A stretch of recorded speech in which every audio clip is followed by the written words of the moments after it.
Привет, народ! Сегодня будет полезный ролик. Расскажем про то, как мы получали икомет или временный вид на жительство или ВНЖ на Северном Кипре в 2022 году. Надеюсь, ролик этот будет полезным. И по всем вопросам, которые у вас там возникнут, можете писать в комментариях смело. Если что знаю, всегда отвечу. Итак, какие же основания бывают для получения ВНЖ на Северном Кипре? Это учеба, покупка здесь недвижимости, но наш параметр – это на основании повышенного дохода. Спасибо. Спасибо. Итак, когда разобрались с финансовым вопросом, потребуется долгосрочный договор аренды. Долгосрок – это там от 6 месяцев и выше. Это обязательно. Потому что если вы даже очень богатый бомж, и у вас крутая палатка, и вы ее ставите где-нибудь тут за городом, имея миллионы долларов, скорее всего, это сильно повлияет на результат, и вам, скорее всего, откажут. Договор аренды, где вы живете, или там не живете, может быть, вы просто сняли квартиру и гуляете где-нибудь там. В общем, вы поняли. Для того, чтобы ваш договор был действительным, вы должны его зарегистрировать в государственных органах, оплатив налог в налоговой инспекции.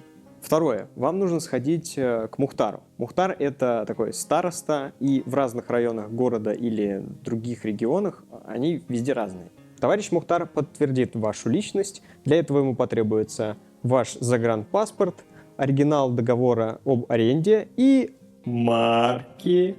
Да не, почтовые марки. И подходите, просто даете ему денежку, по-моему, лир 20, и он для вас делает две справки. Первая справка вам потребуется для банка, вторая для дальнейшей регистрации на сайте.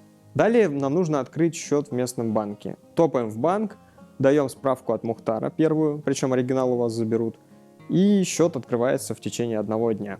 Не забудьте сразу заказать у них карточку, потому что они долго здесь делаются. Итак, сколько же денег вам нужно положить на счет?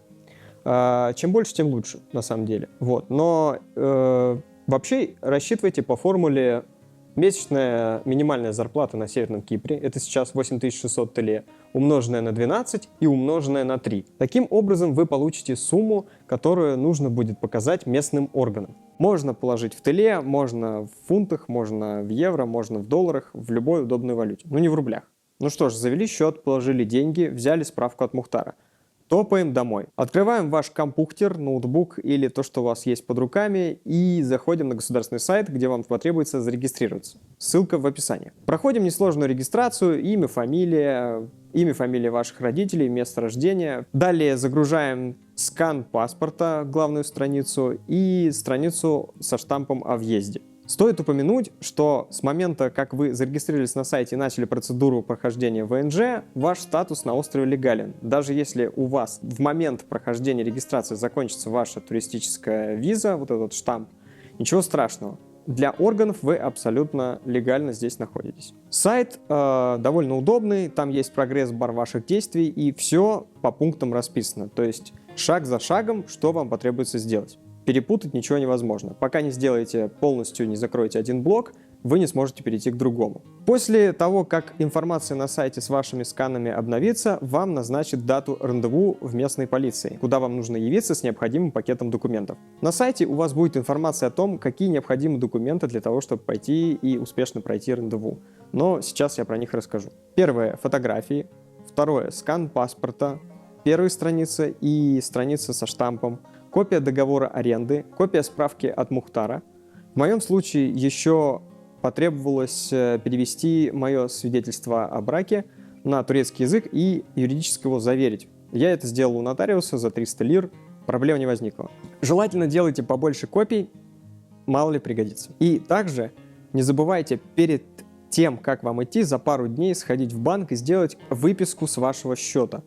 Потому что государству нужно понимать, что у вас есть какая-то сумма денег. В полиции мы нашли окошко, куда все эти документы подавать. Никто нам особо никаких вопросов не задавал, мы просто просунули документы, и полицейский сказал, что ждите информацию на сайте. Через какое-то время информация обновилась, может 2-3 дня. После этого у нас открылся следующий пункт – оплата государственных анализов и медицинской страховки. К сожалению, на тот момент карта у меня еще не была не готова, и я попросил друзей, чтобы они оплатили за меня. Так что учтите, такая проблема может быть. Сумма, по-моему, там 1120 лир на одного человека. Мы все оплатили, и в назначенное время, когда нам сказали, мы явились в больницу для сдачи анализа. Ну, на сайте там все написано, то есть куда явиться. Тут вы тоже не перепутайте, только заранее погуглите, потому что, как я уже ранее говорил, с адресами тут проблемы. У нас взяли комплексный анализ крови на всякие неприятные болячки, типа сифилиса и прочего. И, кстати, важный момент.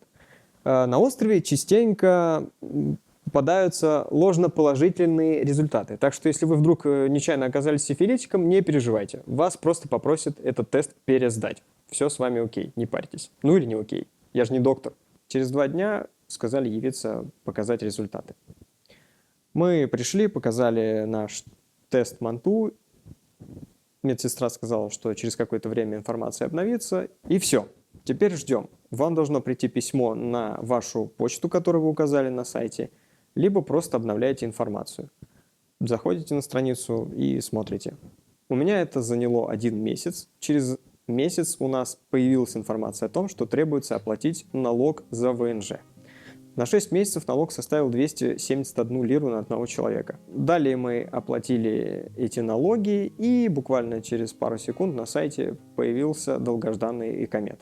Его можно скачать на компьютер и в электронном виде показывать, либо сходить и распечатать.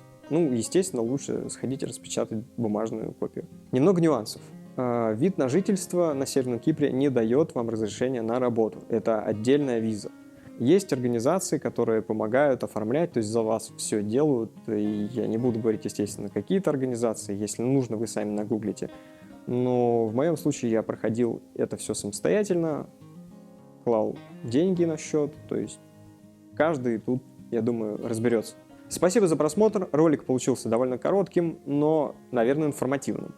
Если вам это каким-то образом поможет для получения ВНЖ, мне будет приятно. Не забывайте писать комментарии, ставить лайки, подписываться на канал. У нас цифра перевалила все-таки за 200, это круто. Давайте продолжать в том же духе. И увидимся через неделю. Всем пока!